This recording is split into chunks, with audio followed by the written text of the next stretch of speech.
ಒಬ್ಬ ಕದೀಮ ಹೋಗಿ ಇನ್ನೊಬ್ಬ ಕದೀಮ ಬರ್ತಾನೆ, ಒಬ್ಬ ಜನದ್ರೋಹಿ ಹೋಗಿ ಇನ್ನೊಬ್ಬ ಜನದ್ರೋಹಿ ಬರ್ತಾನೆ. ಇಡೀ ರಾಜ್ಯದಲ್ಲಿ ಅಷ್ಟೇ ಅಲ್ಲ, ದೇಶದಲ್ಲಿನೇ ಇವತ್ತು ಚುನಾವಣೆಗಳು ರಾಜಕಾರಣಗಳು ಹೇಗಾಗಿದೆ ಅಂದ್ರೆ ಆಟಗಾರರು ಬದಲಾಗ್ತಾ ಇದ್ದಾರೆ, ಆಟದ ನಿಯಮಗಳು ಬದಲಾಗ್ತಾ ಇಲ್ಲ. ಯಡಿಯೂರಪ್ಪ ಪರಮಭ್ರಷ್ಟ. ಯಡಿಯೂರಪ್ಪನವ್ರ ಹೆಸರು ಅವ್ರ ಮಕ್ಕಳೇ ಸೈನ್ ಮಾಡ್ತಾ ಇದ್ರು ಅಕ್ರಮಗಳಿಗೆ. ಅವರ ಬದಲಿಗೆ ಬಂದಂತ ಬಸವರಾಜ ಬೊಮ್ಮಾಯಿ ಅವರ ಪರವಾಗಿ ಅವರ ಮಗ ಬಾಂಬೆನಲ್ಲಿ ಕೂತ್ಕೊಂಡು ಇಲ್ಲಿ ವ್ಯವಹಾರಗಳನ್ನ ಮಾಡ್ತಾ ಇದ್ರು ಅಂತ ಮಾಧ್ಯಮಗಳಲ್ಲಿ ವರದಿಯಾಗಿತ್ತು.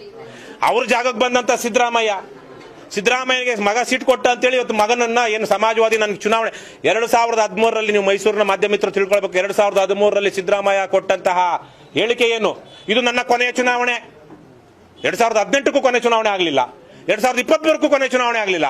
ಅದ್ರ ಮಧ್ಯದಲ್ಲಿ ಮಗನಿಗೆ ಯಾವುದೋ ಇನ್ನೆಲ್ಲೋ ಹೋಗಿ ಆಗ ಆತ ಮುಖ್ಯಮಂತ್ರಿ ಆಗಿದ್ದಾಗಲೇ ಅವಮಾನ ಆಯ್ತು, ಚಾಮುಂಡೇಶ್ವರಲ್ಲಿ ಸಲಕ್ಕಾಗಬಾರ್ದು ಅಂತೇಳಿ ಮಗನ ಖಾಲಿ ಮಾಡಿಸಿ ವರ್ಣದಲ್ಲಿ ನಿಲ್ಲಿಸಿ ಮಗನ್ನ ತಗೊಂಡು ಬಂದು ಇವಾಗ MLC ಮಾಡಿದ್ದಾರೆ.